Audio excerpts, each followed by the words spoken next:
교육특구 목동. 목동 아파트 단지 안에 사느냐 아니냐로 선을 긋는다는 이곳. 목동은 선행학습의 열풍지대입니다.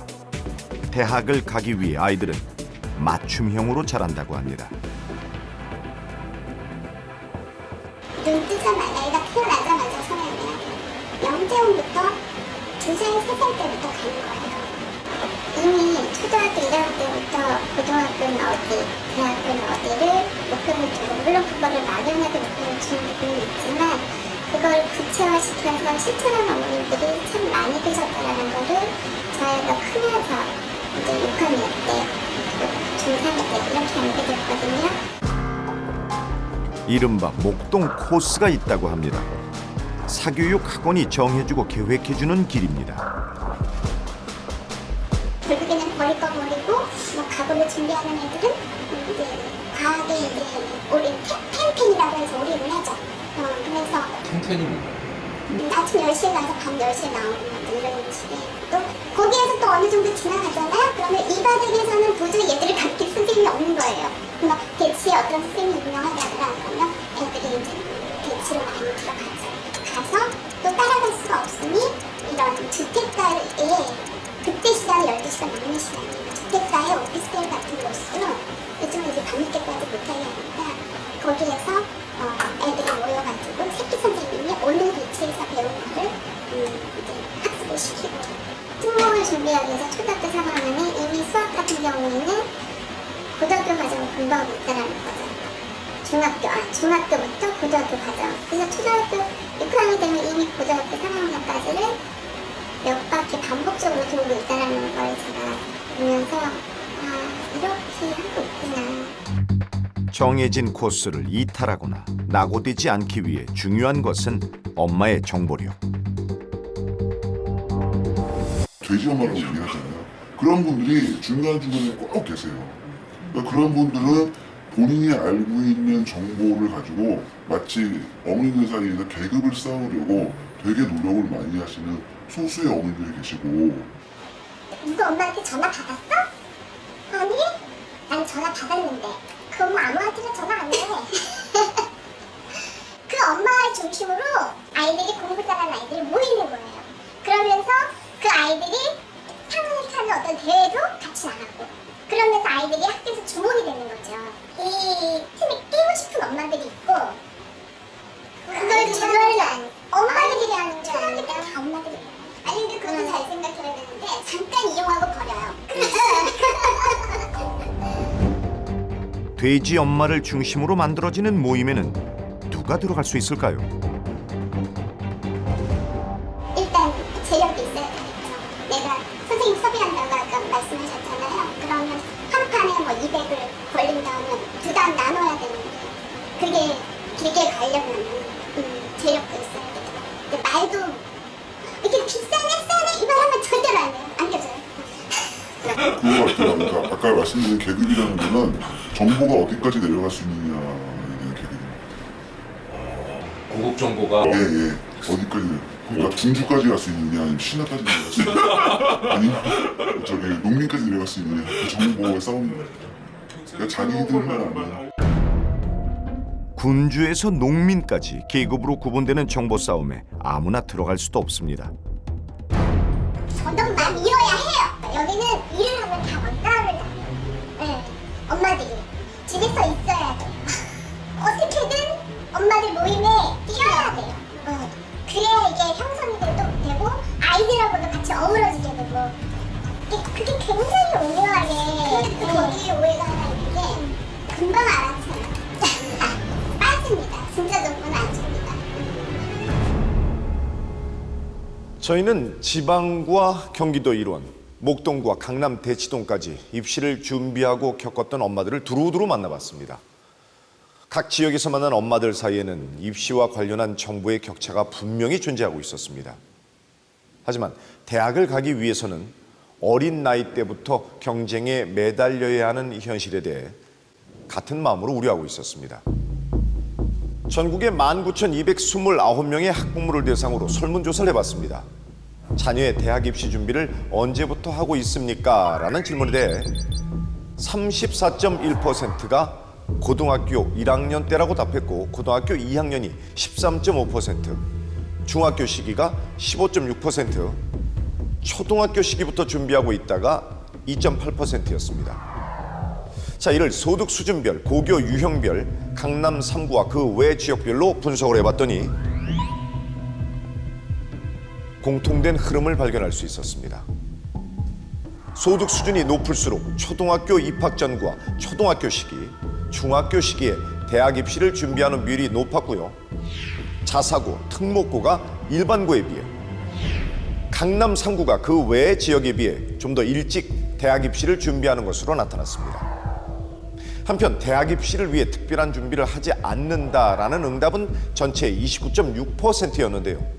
이를 다시 분석해보니 앞선 분석과 정반대의 경향을 보였습니다. 소득 수준이 낮을수록 자사고, 특목고보다는 일반고가 강남 3구에 거주하지 않는 경우 대학 입시를 위해 특별한 준비를 하지 않는다고 응답했습니다. 엄마들의 대리전을 방불케 하는 지금의 대학 입시. 엄마들은 도대체 어디까지 아이들의 할 일을 대신해주고 있을까요? 교과 성적만큼 동아리, 자율활동, 봉사, 독서 등 비교과 활동이 중요해진 학종시대. 내 아이의 학생부에 지적 호기심과 성장 잠재력이 잘 담기고 전공과 맞는 특별한 스토리를 만들기 위해 엄마들이 바빠졌습니다. 어머님들이 계시면서요 아이들이 봉사하는 게 아니라 저는 그런 게 항상 너무 안타까워요. 어머님이 하는 게 아니라 우리 아이들이 해야 되거든요. 아이들이 맡겨야 돼요. 어머니가 대신해도 봉사 시간을 인정해주나요? 네, 요즘 그러고 있어요. 원래 그렇게 하면 안 직접 돼요. 안 와도요? 왜냐면 어머님들이 어떻게 하냐면요 음식을 만드세요. 아이들이 와서 잠깐 왔다가 배달을 하는 거예요. 그렇게 되면 인정을 받아요. 아이들이 왔다가 배달을 했기 때문에. 그렇게 해서 진행을 하는 부분들이 많아요. 공부력이라는 게 어떤 거냐면요 사실 봉사활동으로 가는 시대는 지났잖아요. 처음에 봉사활동으로 이제 우리가 학생들을 뽑겠다 그래가지고 엄마들 미친 듯이 120시간, 160시간 해가지고 간 애들이 있어요. 그거를 나는 작년에 대학 쪽에 애가 동창인데 걔가 나 봉사활동 만들 때 좀 말아줘 그러는 거지. 왜 아들을 보내게 되는 거야 봉사활동을. 근데 그 제도가 이제 다 학생들은 20시간만 맞추면 되는데 그걸 이제 어디서 듣고 그제서 하겠다는 거예요. 그래서 아 이렇게 정보력이 취약한 엄마들도 있구나. 그러니 못 갈 수밖에 대학교를. 안 그래요? 입시는 생명이다 그러잖아요. 수능 보고 난 다음에 입시 그 설명회를 간다는 거. 봉사 활동을 하는 장소와 내용은 부모의 사회 경제적 배경과 무관하지 않습니다. 그것이 학생부의 질적 차이로 이어진다고 합니다. 엄마가 의사인데 의사 선생님인데 따라가서 문과분이나 어디 그런 쪽에 뭐 이렇게 가가지고 아이들 이렇게 같이 뭐 해주고 운동도 해주고 뭐도 가르쳐주고 이런 거 했던 걸 알고 있는데 엄마가 의료봉사를 하신 거고 아이는 따라가서 같이 했는데 그 아이도 똑같이 의대를 지원할 거기 때문에 아무래도 그 아이한테 그게 굉장히 플러스가 될 것 같아요. 저희 아이 같은 경우 할 게 없으면 뭐 헌혈을 하고 와요. 만약에 의대를 가고 싶다 그냥 헌혈을 하고 오는데 어떤 아이들은 이제 엄마, 아빠 도움 받아서 병원에서 직접 뭐 봉사 실험, 뭐 수술실에서 뭐 검사실에서 봉사한다. 그러면 똑같은 생기부 이렇게 썼을 때 녹아내려서 쓸 때 그냥 헌혈 몇 시간, 헌혈 뭐 한 번 이거랑 그리고 뭐 어느 대학 병원에서 아이가 뭐 이렇게 했다 이런 것들이 이렇게 차별화. 그러니까 엄마들은 오로지 지금 차별화를 생각하는 거예요. 동아리와 자율활동을 하는데도 부모의 배경이 영향을 미치고 있었습니다. 아빠가 교수면 제일 좋아요. R&D라는 게 가장 많이 하는 게 어쨌든 간에 뭐 이과 애들이잖아요. 이과 지원하는 애들. 그래서 이공계 대학 교수인 아이한테 애들이 팀을 짜고 싶어 해요. 그러니까 예를 들면 뇌파 측정해서 할 수 있는 실험을 애들이 할 수가 있어요? 못 하잖아요. 근데 그걸 다 해요. 심지어 우리 큰애 학교에서는 과학 실험 탐구대회였어요. 실험을 못했어요. 장비를 못 만들어서. 근데 그게 대상 받았어요. 제가 봤어요. 굉장히 심도 있는 물리 논문이었어요. 아빠가 물리학과 출신이에요. 그럼 이거 누구 작품이겠어요? 수상과 연결되는 동아리 활동, 그리고 학생부의 좋은 기록은 엄마가 인맥을 동원해 팀을 짜준 결과라고 합니다. 팀이 구성이 되는 데는 세 가지가 있어요. 첫 번째는 엄마들끼리 알아서 그 전에 딱 팀 구성하는 거. 야, 프레젠테이션은 제가 강하고, 이거는 심도 있게 하는 건 얘가 강하고, 이거는 제 아빠가 하니까 아버님이 도와줄 수 있을 것 같고, 그럼 셋이 딱 구성이 되는 거예요. 그 다음에 또 하나는 학교에서 정해준 거예요. 성적 순으로. 1, 2, 3등, 니네 4, 5, 6등, 니네 이렇게. 그 다음에 세 번째는 정말 순수한 애들. 우리끼리 친하니까요. 그래서 하는 애들. 그러니까 우리끼리 친한 애들은 그나마 자녀라도 받아오면 다행인 거예요. 본선 진출이라도 하고. 맞벌이 하는 집 아이들은 어떡합니까? 못하죠. 정말 근데 맞벌이를 해도 맞벌이도 우리가 수준이 있잖아요. 아빠가 뭐 엄마가 뭐 대학 교수나 뭐 의사나 뭐 어느 정도 이런 급이면 그게 가능해요. 근데 맞벌이도 엄마가 나가가지고 정말 어디 가서 자판 걸려갖고 뭐 생계를 잇거나 뭐 이렇게 되면 누가 그 걔를 챙겨주겠어요? 엄마가 힘을 쏟을 대로 쏟았지만 그래도 무언가가 부족하다고 생각한 엄마들이 향하는 곳이 있습니다. 사교육 컨설팅 업체입니다. 그렇게 하지 않으면 너무 불안한 거예요. 이거 내가 자칫하다가 얘가 성장했으면 다 어떻게 되겠다 싶은 생각이 드니까 잘하는 애는 컨설팅을 안 받으면 그 굉장히 용감한 거라고 생각해요. 너무 안 되잖아요. 진짜 좀 확인 받아보고 아 내가 우리 애랑 세운 게 이거 잘되지 않았구나. 그걸 확인하려고 그래서 돈을 쓸 수밖에 없다고 생각해요. 요즘은 수능을 본다고 대학가는 거 아닙니다. 요즘은 그냥 내신만 죽어라 잘한다고 대학 자격을 것도 아니에요. 정말 복잡해졌습니다. 내신 코드와 수능 코드와 자기주거 코드와 자기소개서와 별게 달라져야 됩니다. 자, 고등학교는 없습니다. 예, 초등학교 때부터 중학교 3학년 때까지 우리 아이가 어떻게 지내야 되는지 로드맵을 제가 정리해봤는데 이대로만 따라간다 그러면 제가 보기엔 서울대 의대를 제외한 나머지 대학은 다 갈 수 있습니다. 서울대도 갈 수 있습니다. 부모의 불안을 거침없이 파고드는 사교육의 행태. 사교육에서 제공하는 정보란 어떤 것일까요? 학부모님들한테 공포 마케팅을 실시를 하잖아요. 학생이 이래서는 안 된다. 좀 더 학원에다 의존을 해라. 이런 식으로 계속 자립심을 해체해버리는 거예요. 그렇게 되니까 학생들이 자기 뭐 잘 살든 잘 못 살든 긴급하니까요. 급박하니까 자신이 공포감을 해소하고자 돈을 때리죠. 거기다가. 학교에 불광한 친구를 합격시켰던 사람, 그리고 그 학교에 대해서 디테일한 정보를 제공해 주는 거죠. 다만 소비자는 그 고객님은 그 정보가 맞는지 안 맞는지는 모르나 실제로 이렇게 합격했고 저희는 정보를 다 갖고 와서 그런 식으로 진행합니다 라고 하게 됩니다. 이게 진짜인지 가짜인지는 고객님은 확인할 수 없죠. 전국 15,000여 명의 고등학생들에게 나에게 대학 입시란 무엇일까에 대해 물었습니다. 아이들이 생각한 키워드에는 지역차와 학교 유형차가 고스란히 드러났습니다. 자, 그럼 어떤 단어들에 더 무게가 실렸는지 한번 보실까요? 대학 입시를 부정적으로 바라보는 정도는 강남 3구에 있는 학교와 자사구, 특목고를 다닐 경우 더 부정적으로 나타났습니다. 소위 공부를 잘하는 아이들이라 하더라도 입시는 여전히 버겁고 힘들다는 것을 잘 엿볼 수 있었습니다. 대학 입시가 날로 치열해지고 있는 상황에서 자녀를 대학에 보내야 하는 엄마들은 불안합니다. 전국의 14,900여 명의 엄마들에게 자녀의 대학 입시에 대한 불안도를 물어봤습니다. 1점부터 10점까지 불안도가 높을수록 높은 점수를 주도록 했습니다. 엄마들의 불안도는 전체적으로 높게 나타났습니다. 이 중에서 10점의 가장 높은 불안도를 보였던 엄마들만 따로 분석해봤습니다. 특이한 점은 자녀가 자사고, 특목고에 다니는 엄마, 컨설팅 경험이 있는 엄마, 대입 준비를 일찍 시킨 엄마, 그리고 대도시와 강남 3구에 사는 엄마의 불안도가 더 높게 나타났다는 것입니다. 엄마의 불안은 대학 입시가 끝나면 가라앉을 수 있을까요?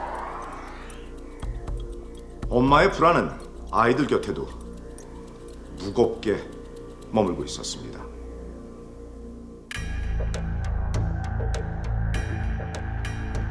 ADHD 치료약에 대한 기사를 꾸준히 써오던 김승한 기자. 그런데 기사를 쓰는 몇 년 동안의 판매량을 들여다봤더니 이상한 흐름이 있다는 것을 발견했습니다. 그 정말 수능 직전까지 판매량이 그래프를 보면 급속도로 올라가거든요. 급속도로 올라갔다가 수능이 딱 끝나는 순간 내려가고 다시 또 3월 되면 하고, 이게 한 해만 그런 게 아니라 계속 매해 정말 똑같이, 그것도 점점점 판매량이 높아지면서 이렇게 나오니까 ADHD는 주의가 산만하고 활동량이 많으며 충동성과 학습 장애를 보이는 정신적 증후군입니다. 향정신성 의약품인 ADHD 치료제 성분은 중독성이 있어 전문가의 처방이 필요합니다. 하지만 속칭 공부 잘하는 약으로 알려지면서 문제가 되고 있습니다. 이런 약들을 계속 먹게 되면은 이 약들하고 상호 관계가 있는 약들이 있거든요. 그래서 다른 이제 어떤 약들을 사용했을 때 문제가 발생할 수도 있습니다. 그래서 좀 신중하게 써야 되는 것이고, 그래서 환자한테 쓰는 거는 맞죠. 근데 환자한테 써야지, 이거는 일반 사람들이, 학생들이 어떤 시험을 잘 보거나 공부할 때 좀 더 집중력 올리기 위해서 사용하는 것은 매우 부적절한 것이고요. 집중력을 높여준다며 입소문을 타고 있는 ADHD 치료제. 우리나라에서는 특히 공부하는 중고생이 많이 먹고 있다고 분석한 연구자가 있습니다. 그 외국에서, 특히 미국 같은 경우는 대학생들이 주로 먹거든요. 그래서 그와 관련된 이론들을 가지고 그 대학생들이 스터디피를 먹는 현상에 대해서 이미 검증이 됐었고, 이거를 국내에 적용을 해봐야 되는데, 국내에서는 오히려 대학생들이 먹는 게 아니라 중고등학생들이 먹으니까, 그리고 한국의 특수한 사회적 상황들을 적용을 해보면 좋겠다 싶어서, 그래서 ADHD 약에 관심을 가지게 된 거고요. 중고생이 ADHD 치료약을 많이 먹게 되는 한국의 특수한 사회적 상황. 그것은 입시와 관련돼 있습니다. 박 연구원은 건강보험공단과 건강보험심사평가원의 10년간의 방대한 자료를 분석해 또 다른 사실을 발견했습니다. 소득 분위가 높을수록, 즉 소득 금액이 많을수록 ADHD 치료약을 처방받는 건수가 높아지는 것을 확인한 것입니다. ADHD가 기존에 알려지기로는 이제 저소득층에 더 많다고 알려져 있는데, 제가 분석해 본 바로는 뭐 유병률이나 아니면 처방 건수가 그 보험료 분위수가 높을수록 증가주의가 높거든요. 제작진은 국회 김민기 의원실을 통해 자료를 받아 2015년 ADHD 치료약의 전국 지역별 처방 건수를 분석해봤습니다.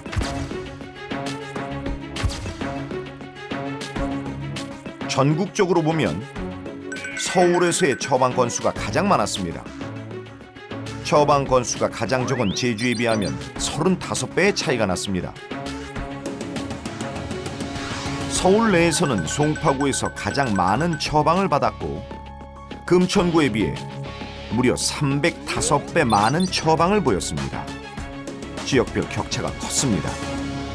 선행 연구들을 살펴보면 뭐 인종이나 문화나 아니면 학력 수준에 따라서 ADHD를 처음에 그 부모나 선생님이 인지하는 데는 차이가 있다고는 알려져 있지만, 그게 100배만큼의 차이를 설명하지는 않는다고 생각이 돼요. 100배 이상을 넘는 차이는 학문적으로도 이상하다는 것입니다. 심지어 강남에서는 공식적인 통계에도 걸러지지 않은 채 음성적으로 거래되고 있다고 합니다. 유학생들이 한국으로 들어와서 대부분의 강남에 유통되는 이유가 이제 SAT 학원 위주로 TA를 많이 하게 되거든요.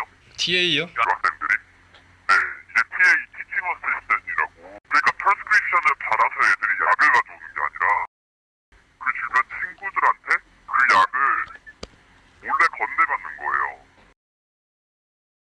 그래서 일본에서 한정당이 6에서 12불 정도를 받아서 그거 한국으로 들어오면 그게 적게는 2만 원에서 많게는 4만 원까지 뛴대요. 이거를 누구한테 파는 건가요? 보통 한 8, 9월, 10월 가까이 되면 학생들이 수능 보는 애들한테도 많이 팔기도 하고요. 실제 환자가 아닌 경우 식욕 감퇴와 무기력증 그리고 중독성 등의 부작용을 낳을 수 있다고 전문가들은 경고합니다. 하지만 누군가는 일시적 효과를 위해 그 위험을 감수하고 있습니다. 서울 강남의 한 병원 정신의학과. 시험이나 모의고사 그리고 수능이 끝나면 유독 병동이 붐빈다고 합니다. 중3인 은서가 이곳을 찾아온 것은 과학고 입학 시험을 마친 그 무렵이었습니다. 요즘 어머님들 부르시는 갓떨이라고요. 과학고 떨어진 애들이 인생 목표 어린 시절에 못 모르고 그것만 잠 못 자가면서 이렇게 달려왔는데 떨어지잖아요. 아무도 얘가 얼마나 그 떨어지고 나서 힘들었는지를 헤아려 주질 않는 거예요. 그래서 제가 그냥 그랬어요. 너 많이 힘들었지? 그랬더니 막 울어요. 공부도 잘하고 성격도 밝았던 은서. 하지만 과학고에 떨어진 이후 이유 없이 배가 아프고 좋아했던 일들도 모두 싫어졌다고 합니다. 얘 말로는 5학년 때부터 자기는 사는 게 아니었대요. 그 영재고 스케줄로 달려왔는데 자기가 떨어지고 나니까 세상 허무하고 죽고 싶은 마음도 있고 그 다음에 얼마나 자존심이 셀 나이에요. 내 친구들은 같이 공부하던 친구들은 붙었는데 나는 떨어지고 그러니까 두문불출 외출도 못하고 이 어머님도 그 다음부터 동네 엄마들하고 연락 끊으시고 잠적이에요. 아, 엄마가 나를 되게 수치스러워 하는구나. 바깥에 나갈 용기도 없고 엄마도 은서 못지않게 힘들었습니다. 그동안 고생한 것이 모두 의미가 없어져 버렸다고 생각한 것입니다. 그 중학교 3년 동안 아이 얼굴을 별로 본 적이 없대요. 맨날 학원 가 있고, 그러니까 학원 라이드, 간식 넣어주기, 그 다음에 이제 공부 안 하면 뭐라고 하기, 상호작용이 이렇게 돼 버렸으니까 아이랑 진솔하게 감정을 얘기할 수 있는 시간이 없으셨던 거예요. 그러니까 엄마도 익숙하지 않으니까 이 커뮤니케이션 하는 방식을 너무 학원에 아이를 많이 뺏기셔서 모르시니까. 상처가 큰 엄마는 은서의 마음을 보듬어줄 여유가 없었습니다. 둘 사이는 차가워졌습니다. 어머님이 그 마음 알아주시고 한 번만 물어봐 주셨어도 애가 참 많은 위로를 받았을 텐데 이렇게 간단한 것조차 잘 안 되는 게 저는 그날 되게 서글프더라고요. 그리고 어머님도 저 앞에서 되게 많이 울었어요.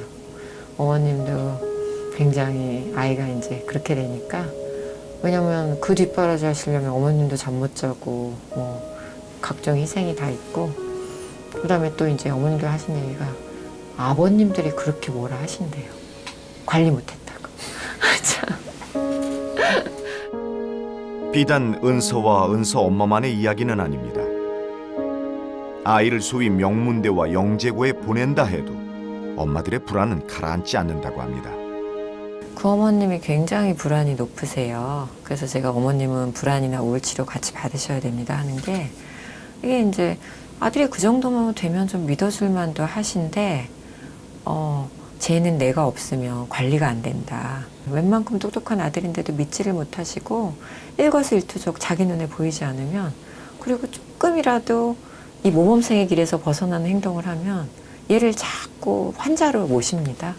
그래서 저는 이 엄마 만나면 그 아드님만 그런 게 아니다. 계속 이제 아이에 대해서 정상화를 좀 시켜드리는 게인데 제 말이 안 먹혀요. 그러니까 근데 이제 이런 어머님들 비율이 점점 늘어나고 있는 것 같아서. 엄마는 컬링 선수의 마음과 같습니다. 선수들이 컬링 돌이 가는 길 앞을 열심히 비지를 내서 장애물을 치우고 얼음 위를 잘 굴러가게 닦아놓듯이 엄마도 아이의 앞길을 먼지 하나 없이 치워놓으려 합니다. 한때 일본에서는 몬스터 부모가 사회적 충격을 줬습니다. 내 아이가 최고라는 극단적 이기주의에 빠져 교사를 협박하고 무리하게 구는 부모, 지나친 과보호를 하는 부모, 아이가 할 일을 모두 대신해주는 부모가 결국 몬스터의 얼굴을 하고 있다는 것입니다. 지금 우리의 현실도 크게 다르지 않다고 합니다. 몬스터 페어런트가 몬스터 차일드를 만드는 거거든요. 그러니까 어떤 좌절을 경험해보지 않은 채 모든 부분이 미리 결정된 채로 자라나다 보면 아이는 자기중심적이 될 수밖에 없고 자기를 통해서 세상을 바라볼 수밖에 없으며 그냥 어떤 좌절이 일어났을 때 그걸 부모가 해주지 않았기 때문이라고 생각하고 자기가 뭐 잘못했다고 생각하기보다는 부모 탓 내지는 나아가면 사회 탓이라고만 생각하는 그런 너무나 자기중심적이고 실제 문제 해결 능력은 제로. 하지만 인지 능력은 인지적인 부분들은 매우 과잉 발육되어 있는 그런 사람들이 성인으로 자라나게 되는 그런 사회가 될 가능성이 있다는 부분들이 엄마가 아이 대신 달리는 길, 그 길은 위태롭습니다. 하지만 입시 제도가 또 학벌 사회가 그 과정이 정당한지 되묻지 않게 만듭니다. 저희 애들한테 물어봐요. 너 왜 이렇게 공부하니? 이렇게 힘든데. 그러면 애들이 눈물 찔끔하면서 엄마가 나 때문에 고생하니까 아니면 엄마가 좋아하니까 공부한다. 솔직히 이런 게 현실이기는 해요. 굉장히 많은 애들이 그렇게 생각을 하고요. 엄마의 능력과 힘으로 아이의 승패가 갈리는 현실.